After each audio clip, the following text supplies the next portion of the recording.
The aim of this short video is to help you make the most of the Community Planning Outcomes Profile, or as we call it, the CPOP. So why might you use a CPOP?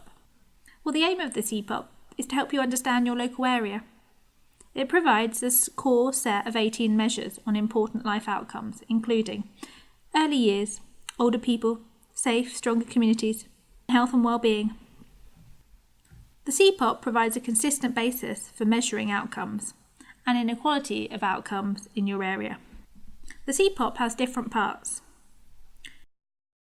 the overall pattern of outcomes in your area and whether people's lives are improving, whether inequality is increasing or decreasing over time, which communities are faring well below average for your areas or compared to similar communities across Scotland, how different types of communities are performing in your area and elsewhere in Scotland, creating opportunities for learning.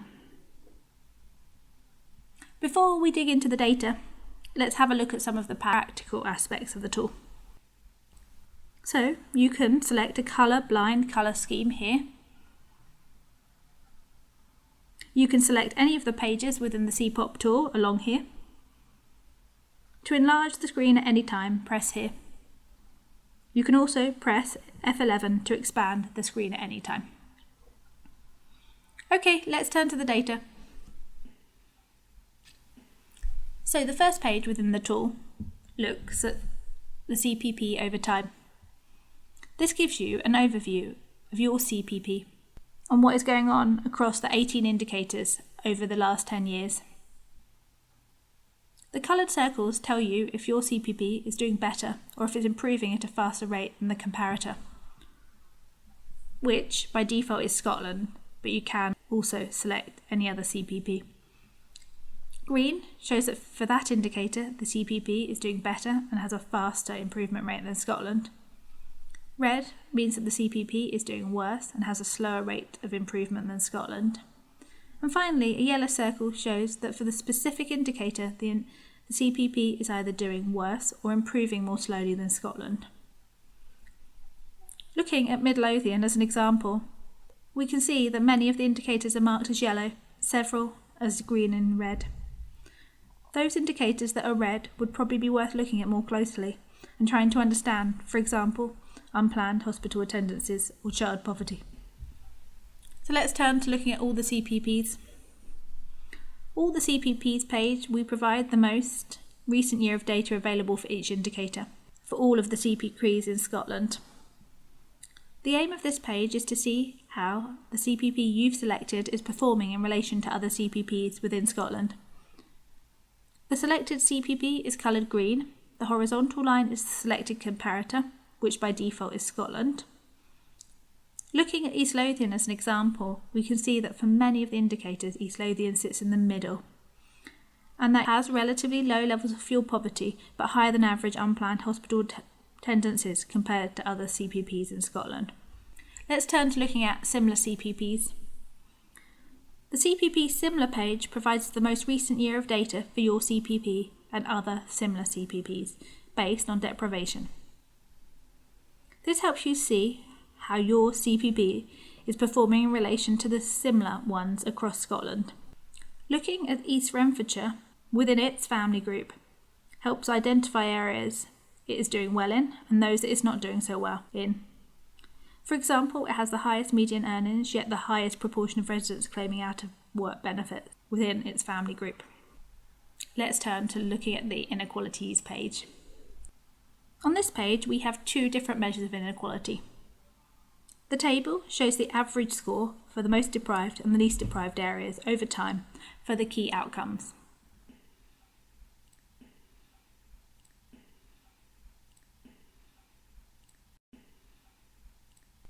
You can select different years. The graphs below show inequality across a CPP for each of the key outcomes. This analysis takes account of all the areas within a CPP in question and uses this to calculate whether an area is getting more or less equal over time. Let's have a look at the My Communities page, which aims to help partners understand vulnerability within the selected CPP. Using Stirling as the selected example, we can see which communities within Stirling have the poorest outcomes, and whether they are doing better or worse compared to similar communities. Similar communities are those communities which are similar in terms of age, income and rural-urban dimension. This page also shows you which communities have improved the most in Stirling, and when compared to other similar communities.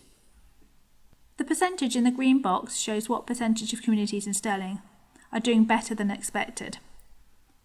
58% in this case. As you can see, Raploch is a community in Stirling with the poorest outcomes. However, compared to similar communities, it doesn't have the poorest outcomes. We will explore this a bit more in the next page. Blaine Valley has the lowest levels of improvement, and when compared to similar communities, remains one of the areas with the slowest improvement rate. You can select each of the outcome indicators at the top separately. However, it's more helpful to look at the indicators in the round. Moving on to the community profile, we can take a closer look at specific communities within Stirling and see how they are doing compared to other similar communities, and whether the community is improving faster or slower compared to similar communities. Let's look at the Raploch and Blaine Valley. Comparing Raploch to other similar communities across Scotland shows that Raploch still has some of the poorest outcomes, but is improving at a much faster rate than similar communities.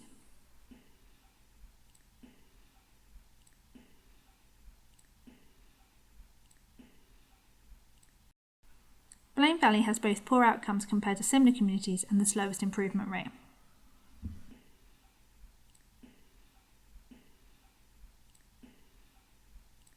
The All Community page gives the outcome data for each of the indicators at a community level.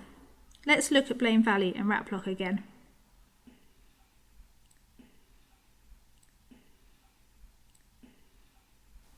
Here you can see that Blaine Valley has lower levels of residents claiming out-of-work benefits and child poverty than Stirling and Scotland, whereas Raploch has the highest levels for both Stirling and Scotland. The graphs also clearly show that Raploch is improving at a faster rate.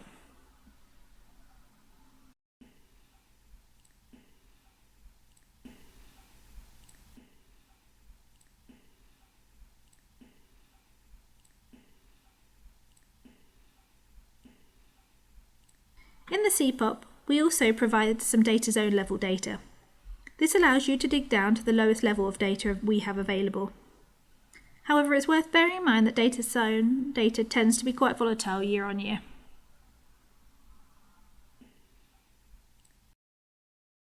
Our final page allows you to download the underlying modelled data for the CPOP, and also provides a methodology which explains how each of the indicators was constructed.